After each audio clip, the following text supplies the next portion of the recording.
नमस्कार दोस्तों। कुछ गणित शिक्षण और शिक्षक की व्यवस्था पर चर्चा करना चाह रहे हैं।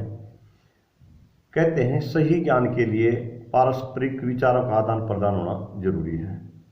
यदि बच्चे के साथ उस बच्चे को पूरी स्वतंत्रता मिल जाए विचारों का आदान प्रदान करने की, तो शिक्षण कार्य और भी सरल हो सकता है।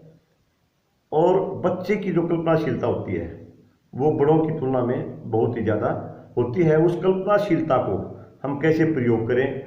गणित शिक्षण का जो मुख्य उद्देश्य है वो बच्चों में गणितीयकरण विचारधारा का पैदा करना है। गणितीयकरण विचारधारा में उसकी तर्क शक्ति, सृजनशीलता और गणित को अपने जीवन के साथ जोड़ना, वो गणित में बात कर सके, गणित पर चर्चा कर सके। और जो घर पर गणित की चर्चा होती है उन चर्चाओं को लेकर कक्षा में आ सके। जब इस तरह की पद्धतियां निकल के आएंगी तो शायद गणित में और अलग तरह का सुधार हो सकता है। अक्सर हम देखते हैं बच्चे गणित से डरते हैं, लेकिन यहाँ पर एक प्रश्न मन में उठता है, बच्चे गणित से डरते हैं या डराए जाते हैं? कहीं ना कहीं कुछ इस तरह की बातें समाज में, स्कूल में, घर पर कहीं ना कहीं ये बात हो सकता है उसके मन में डाली जाती हो।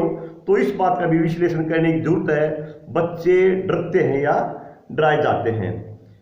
भारत में गणित की स्थिति पीछे से ही भूतकाल से बड़ी अच्छी रही है और आज भी यदि हम थोड़ा तुलनात्मक अध्ययन करें, यहाँ मैं प्राइवेट और सरकारी का विभाजन नहीं करना चाहता, लेकिन एक बात हम दावे के साथ कह सकते हैं, जो गणित का शिक्षण है सरकारी स्कूलों में बहुत ही बेहतर है।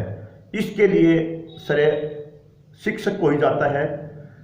1946 में जो विश्व के गणित अध्यापक के रूप में, मैथ मास्टर के रूप में प्रसिद्ध थे, W स्क्वेयर भारत में आए तो उन्होंने बड़े फक्र से कहा था कि भारत दुनिया में एक ऐसा देश है जहां माध्यमिक स्तर तक गणित का अध्ययन आवश्यक है।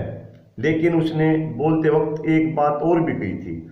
उसने ये कही थी, जब भारतीय अध्यापक, गणित अध्यापक बोर्ड पर कुछ लिखता है तो उसको तो पता है क्या लिखेगा, उसको पता उसके परिणाम क्या होंगे, लेकिन बच्चा बिल्कुल उस बात से अनभिज्ञ होता है क्या लिखा जाएगा। अन्य विषयों में ऐसी बातें नहीं होती। यदि कोई गाय का प्रस्ताव पढ़ा रहा है तो गाय के प्रति उसके मन में चित्र बनता है। कोई कहानी पढ़ा रहा है, कोई पाठ पढ़ा रहा है, जो कुछ पढ़ा रहा है, तो बच्चे मन में कुछ न कुछ कल्पनाएं कर लेते हैं। लेकिन गणित में ऐसा नहीं हो पा रहा। गणित का जो पाठ्यक्रम है वो पाठ्यक्रम इस तरह से हो कि बच्चा उसमें आनंद ले, अध्यापक भी आनंद ले।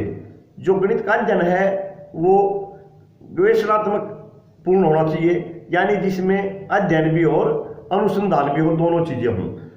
अब जब एक अनपढ़ किसान जो खेत में काम करता है वो अपने गेहूं की एक बाली को देखकर उससे पूरे खेत का अनुमान लगा देता है अब इसमें कितने फसल का उत्पादन होगा। जब उनका जो अभ्यास है, उनकी जो सोचने के तरीके हैं, यदि उन तरीकों को किसी प्रकार हम उनके घर से बच्चे के माध्यम से कक्षा में ले आएं और वो बच्चे उस तरह से बात करें तो कुछ नई तकनीक इजाद होने की बातें बढ़ सकते हैं। आज अध्यापक पर से समाज का विश्वास उठता जा रहा है। अध्यापक को एक दयनीय स्थिति में ले दिया गया है और ऐसा हो रहा है कि अध्यापक को बच्चों से लगाव के बजाय उससे दुराव किया जा रहा है। और कई जगह तो ऐसा देखा जाता है या सुना जाता है, जिसने विज्ञान मेडिकल साइड का अध्यापक है वो गणित पढ़ा रहा है, कई संस्कृत के अध्यापक गणित पढ़ा रहे हैं, कई ड्राइंग के अध्यापक गणित पढ़ा रहे हैं। इन स्थितियों में जो अध्यापक जी रहा है या इन स्थितियों में जो बच्चे उनसे पढ़ रहे हैं, उन बच्चों से हम किस प्रकार की अपेक्षाएं रख सकते हैं। और एनशेप 2005 था, जो एनशेप 2005 का जो पहला अध्याय है और उसका पहला पैराग्राफ है, उसको मैं हूबहू ऐसे कैसे पढ़ने की कोशिश कर रहा हूं। उसमें कहता है वो, इस कार्य में व्यस्त हम क्या कर रहे हैं, प्रश्न उठाता वो। शिक्षा के नाम पर हम बच्चों को क्या उपलब्ध करा रहे हैं, क्या उसमें नयापन लाने का वक्त नहीं आ गया? ये लाइनें पहले अध्याय के पहले पैराग्राफ की हैं और मैंने उसको हूबहू बोला है। अब ये लाइनें जब एनसीएफ 2005 लिखा गया उस समय भी बिल्कुल नहीं लग रही थी, और ये आज नई शिक्षा नीति और इस महामारी के दौर में भी बिल्कुल नहीं लग रही हैं, तरोताज़ा लग रही हैं। इनका अर्थ हम समझें, पढ़ने के तौर तरीके, पढ़ाने के तौर तरीके आने वाले 7-8 साल में बदल जाएंगे।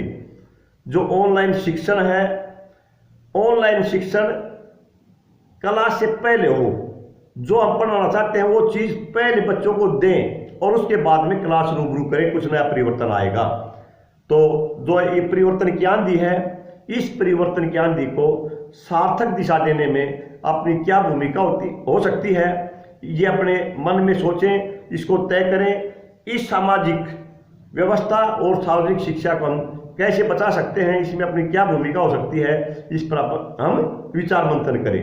मैं अपनी बात को जहाँ से मैंने शुरू की थी उसी बात पर ख़त्म करना चाह रहा हूँ कि शिक्षा के लिए विचारों के आदान प्रदान का होना बहुत ही जरूरी है।